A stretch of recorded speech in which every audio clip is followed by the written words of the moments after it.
দুই বাংলার জনপ্রিয় মুখ নুসরাত ফারিয়া ক্যারিয়ারে একসময় ভালো দিন পার করলেও বর্তমান সময়টা বড্ড খারাপ কাটছে তার।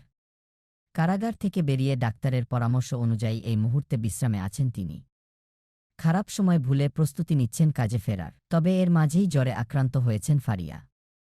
সবকিছু মিলিয়ে যেন ডিপ্রেশনে কাটছে অভিনেত্রীর সময়। সদ্য এক স্ট্যাটাসে সেই আভাসই দিলেন নুসরাত ফারিয়া। স্ট্যাটাসটিতে তিনি লিখেছেন, ডিপ্রেশন আর ট্রমা কল্পনার কিছু না। এগুলো বাস্তব, নিঃশব্দ, কিন্তু ভেতর থেকে ধ্বংস করে দেয়। অনেক সময় এগুলো শুরু হয় ছোটবেলায়, আর একটা মাত্র ঘটনা বদলে দিতে পারে গোটা জীবন। অনলাইন ট্রায়ালের কথা উল্লেখ করে অভিনেত্রী আরও লেখেন, আজকের দিনে যখন একটা ভুল, একটা মুহূর্ত পুরো সমাজের সামনে ছড়িয়ে পড়ে, যখন প্রতিটি মানুষ হয়ে ওঠে বিচারক, তখন একজনের পক্ষে নিজের জীবনটা আগের মতো করে বাঁচা আর সম্ভব হয় না। এই অনলাইন ট্রায়াল, এই নির্মমতা, এটা শুধু একজনকে নয়, তার পুরো পরিবারকে গভীর ট্রমার মধ্যে ফেলে দেয়। ভিউয়ের পেছনে ছুটতে ছুটতে যদি আমরা একটু থামতাম, একটু ভাবতাম। বেশ কিছুদিন ধরে অভিনয় থেকে দূরে আছেন নুসরাত ফারিয়া। সর্বশেষ তাকে দেখা গেছে রোজার ঈদে মুক্তিপ্রাপ্ত জিন 3 সিনেমায়। এরপর আর কাজে পাওয়া যায়নি এই তারকাকে।